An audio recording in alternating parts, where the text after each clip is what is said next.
ای خدای بی کسم، ای پروردگار من، همه شادیای جهان را تقسیم کردی، اما در کاس من جز اندوه نریختی. آنان که رفتن هرگز باز نگشتند و کسی از حال من نخواست. همه قصه خویش گفتند و رفتند و کسی از حال من نخواست. همه قصه خویش گفتند و رفتند، همه خویشتن را سرودند و رفتند و کسی از حال من نخواست. ای جان من، ای جان خسته من، و کسی از حال من نخواست. درد را در سینه مدفون کردند و نشستند، اما کسی از حال من نخواست.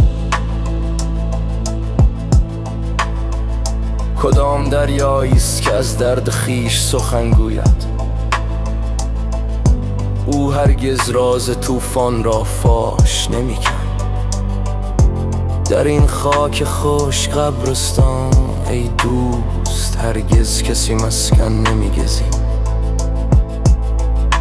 اگر تمام دنیا با من قهر کند باکی نیست، اما کاش هرگز یاری از یار خوش جدا نشدم. کوزه های سفالی در طغیان رو به خورد میشون، در رودخانه گم میشونده و کسی از حال من نخواست.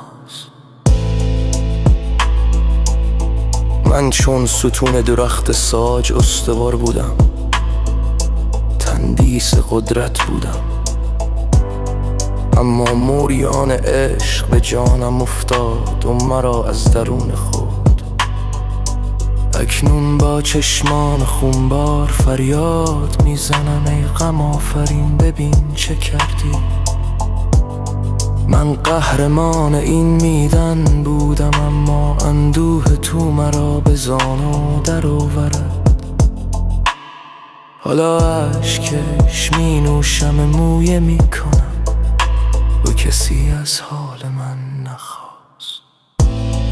با موبدان صحبت کردم، روز تدفین خویش را برگزیدم. آخرین امیدم را چون کفن به بر کردم. راه آنود اولیالا به آتشکده رسید. این سفر به خاکستر من ختم می شد.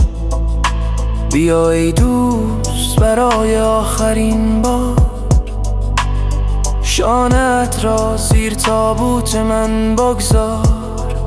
زیرا آنان که به آن سو رفتن هرگز باز نگشتن و کسی از حال من نخواست.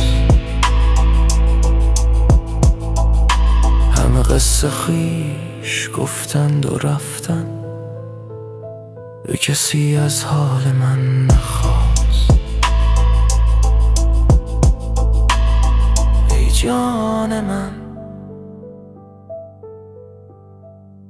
ای جان من.